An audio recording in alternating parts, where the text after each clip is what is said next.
Halo sahabatku dimanapun Anda berada, jumpa lagi bersama saya Jonsung, Jesus my Savior.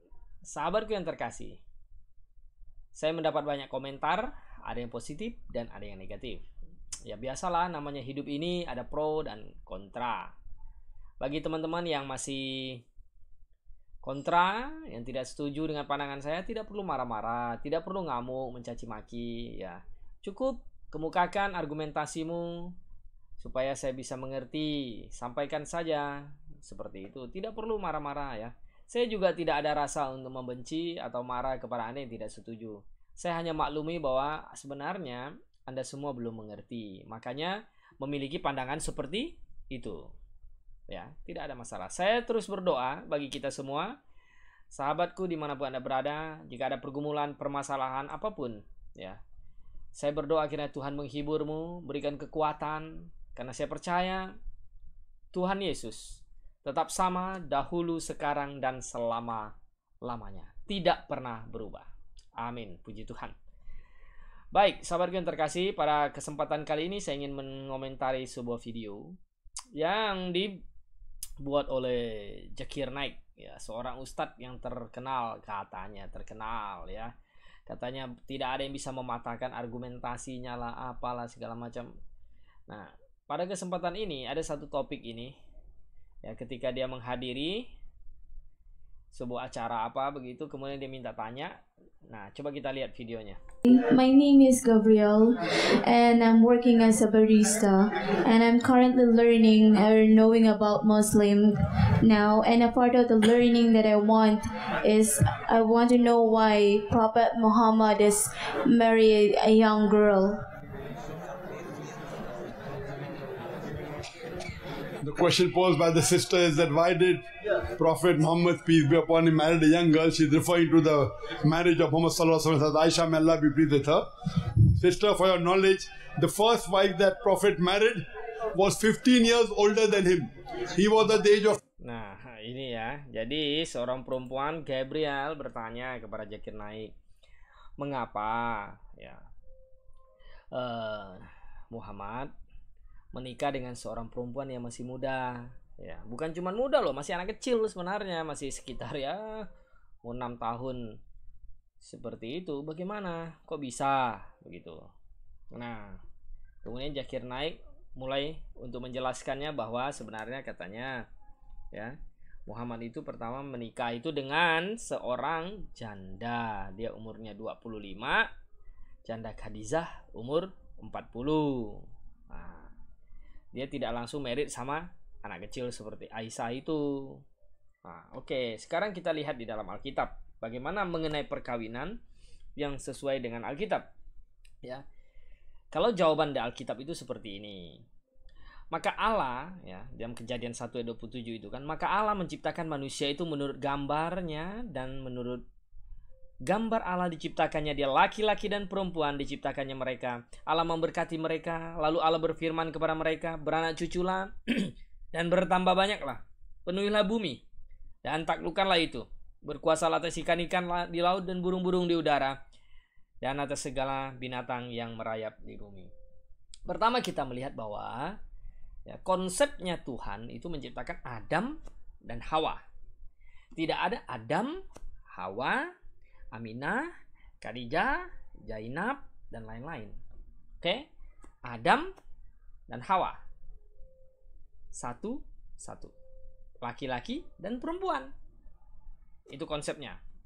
Kemudian, ya, Adam diciptakan lebih dahulu. Sesudah itu Tuhan membuat Adam tertidur dan menciptakan Hawa. Hawa diciptakan bukan dari anak kecil, langsung jadi kecil gitu, tapi diciptakan sudah dewasa. Makanya dikatakan beranak cuculah dan penuhilah bumi. Jadi yang sepadan, pernikahan antara Adam dan Hawa, penolong yang sepadan. Maka kita lihat ya, Kejadian pasal 2 ayat 18 kita baca ya. Itu konsep yang pertama kita melihat di sini dalam Alkitab. Tuhan Allah berfirman, tidak baik kalau manusia itu seorang diri saja. Aku akan menjadikan penolong baginya yang sepadan dengan dia. Berarti Adam laki-laki dewasa Dan Hawa adalah perempuan yang dewasa juga, sepadan dengan dia, penolong baginya. Bukan Adam lalu menikah dengan kawin dengan seorang anak kecil umur 6 tahun begitu. Itu bukan konsepnya Tuhan, tidak sepadan, bukan tidak bisa juga menjadi penolong. Malahan nanti mesti diasuh sama Adam dong kalau begitu, kan? Nah, itu konsep di dalam Alkitab, ya. Nah, kemudian konsep di dalam Alkitab lagi, kita lihat ayat yang ke-24, Kejadian 2 ayat 24. Lalu berkatalah manusia itu, ayat 24, itu ayat 23. Sebab itu seorang laki-laki akan meninggalkan ayahnya dan ibunya dan bersatu dengan istrinya sehingga keduanya menjadi satu daging. Jadi laki-laki yang sudah meninggalkan ayahnya, ibunya, artinya udah bisa hidup mandiri. Sudah tidak tergantung sama orang tuanya. Bukan anak kecil berarti. Ya, dia bersatu dengan istrinya dan hidup sama-sama dewasa, sama-sama mandiri. Ya. Bukan yang masih 6 tahun, 7 tahun begitu dikawinin. Nah, ini konsep di dalam Alkitab. Nah, sekarang kita dengar lagi apa yang dikatakan Zakir Naik ini. 25 and Bibi Khatija, may Allah be pleased with her, she was the age of 40, 15 years more than him, and she was widowed twice. All the marriages Prophet did were either divorcees of widow, except for one, that Hazrat Aisha, may Allah be pleased with her. In Islam, what we have, that any girl who reaches the age of maturity, she can marry. In medical science, we say that a girl reaches maturity depending upon her food, depending upon the climate. Today science says, there's a hadith in Bukhari that Prophet Muhammad, peace be upon him, married Hazrat Aisha, may Allah be pleased with her, at the age of 6 and consummated the marriage at the age of 9. Today, in India and America, it is normal for women to reach adulthood, to reach menstruation at the age of 9 and 10. It's common. So in Islam, jadi dia sebenarnya bodoh sendiri membandingkan ya apa yang diajarkan Islam dengan apa yang terjadi katanya. Di India umurnya 18 menikah. Ya. Di Amerika ya 17. Ya kenapa 6 tahun bisa gitu loh. Oh, tapi itu di Islam. Ya enggak apa-apa, itu terserah ya. Itu kan haknya inilah yang punya agama, ya. Enggak ada masalah. Nah, jadi sahabatku yang terkasih, saya ingin lihatkan saja bahwa yang Alkitab ajarkan itu berbeda dengan yang agama Zakir Naik ajarkan. Ya. Yang Alkitab ajarkan, pasangan itu harus seimbang. Oke? Pasangan harus seimbang. Kalau kita lihat 2 Korintus. Mari kita buka. Jadi kita semua kalau mau memilih pasangan atau mau menikah, kita tentu harus ikut Alkitab. Jangan kita mendirikan kebenaran kita sendiri, itu bahaya kalau begitu ya. Kalau 2 Korintus pasal 6 ayat 14, janganlah kamu merupakan pasangan yang tidak seimbang dengan orang-orang yang tak percaya, sebab persamaan apakah yang terdapat antara kebenaran dan kedurhakaan, atau bagaimanakah terang dapat bersatu dengan gelap. Nah, ini Paulus menasihatkan kalau kita ingin menikah, ingin memilih pasangan, pilih yang seimbang. Oke, seimbang pertama itu secara imannya, doktrinnya, sehati sepikir. Itu satu iman, percaya, itu ya. Nah, kedua, juga seimbang dong secara umur, usia. Bisa dimengerti enggak? Misalnya kamu umur 25 tahun. Masa kamu nikah sama anak kecil yang umur 10 tahun? Nah, coba pikir. Cocok nggak? Itu loh. Kamu umur 50 tahun menikah sama anak yang 8 tahun. Masuk akal enggak? Gitu. Seimbang nggak itu? Itu udah jadi cucumu kalau begitu. Ini hal yang konyol ya. Hal yang tidak benar ya. Kemudian kalau kita lihat lagi ya, 1 Korintus pasal 7 ya. 1 Korintus pasal 7 juga dinasihatkan gitu loh. Di dalam Alkitab itu banyak nasihat-nasihat, semuanya ada nasihat di dalam Alkitab itu. Hanya orang yang tidak mau baca Alkitab akhirnya ya dia tidak tahu. Nah, Alkitab memberikan syarat bahwa kalau mau menikah harus kepada yang percaya. Istri terikat selama suaminya hidup. Kalau suaminya telah meninggal, ia bebas untuk kawin dengan siapa saja yang dikehendakinya, asal orang itu adalah seorang yang percaya, ya. Jadi mautlah yang bisa memisahkan, ya. Di sini penekanannya itu jelas, seorang perempuan, tidak boleh 2, tidak boleh 3, tidak boleh 4, apalagi sampai 20. Bagaimana sih gitu moralnya itu?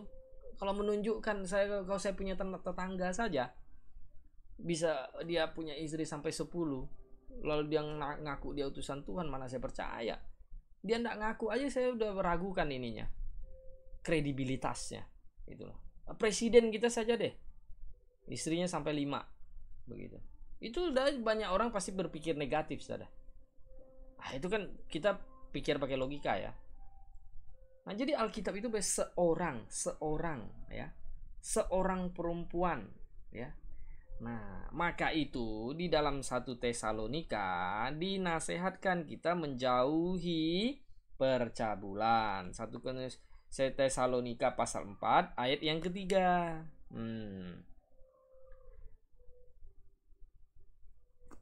Karena inilah kehendak Allah pengudusanmu, yaitu supaya kamu menjauhi percabulan, supaya kamu masing-masing mengambil seorang perempuan menjadi istrimu sendiri dan hidup di dalam pengudusan dan penghormatan. Jadi Alkitab itu ditulis oleh Allah yang Maha Suci. Level moral, tingkat standar moral itu paling tinggi dari buku manapun di dunia ini. Jadi kalau kita mau tahu sebuah kitab itu firman Allah atau bukan, harus mencerminkan sifat Allah. Sifat Allah yang Maha Suci, dia memberikan aturan perintahnya kepada manusia, tentu level kesuciannya paling tinggi dari buku manapun juga, ya. Alkitab tidak pernah mengajarkan poligami. Walaupun banyak tokoh-tokoh di dalam Alkitab poligami, bukan berarti Allah menyetujuinya. Itu kan kehidupan mereka. Ya betul juga, Alkitab berkata semua manusia telah berdosa dan telah kehilangan kemuliaan Allah. Jangan kita contoh seperti itu, ya. Karena di dalam kitab Keluaran sendiri sudah dikatakan bahwa jangan berzina. Itu hukum keberapa itu? Nah, ke-7, ya. Jangan berzina, jangan mengingini istri orang lain, ya, milik orang lain. Itu diajarkan loh di dalam hukum Taurat. Bagaimana sih? Katanya kita percaya Allah Maha Suci, tetapi ajarannya kok seperti itu gitu loh.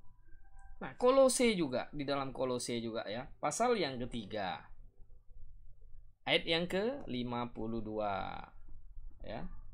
Ayat yang kelima, Kolose pasal yang ketiga, sebentar. Pasal yang ketiga, ayat yang kelima.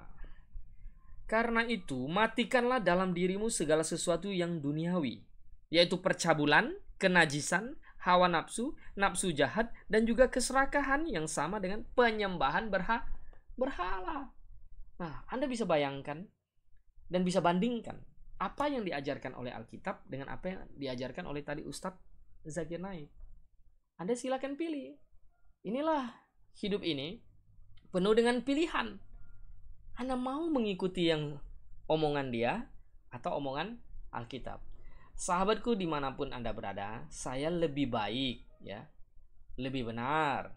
Saya percaya kepada Allah yang Maha Suci, yang memfirmankannya di dalam Alkitab, mengajarkan tingkat moral yang tertinggi, mengajarkan kita hidup dalam pengudusan, bukan dalam hawa nafsu, bukan dalam perzinahan, bukan dalam percabulan, yang membenarkan dirinya, bahkan menjadi boleh sampai akhirnya menikah dengan anak kecil. Ini kalau di hukum sekarang ini bisa pedofil, ini bisa kena hukum sebenarnya. Tapi pada zaman dulu kan tidak ada. Jadi sahabatku yang terkasih dimanapun Anda berada, silakan Anda pikirkan. Anda mau percaya kepada Tuhan Yesus Juru Selamat atau kepada ilah-ilah yang tidak jelas dan yang penuh dengan hawa nafsu? Bersama saya Johnson, Jesus my Savior.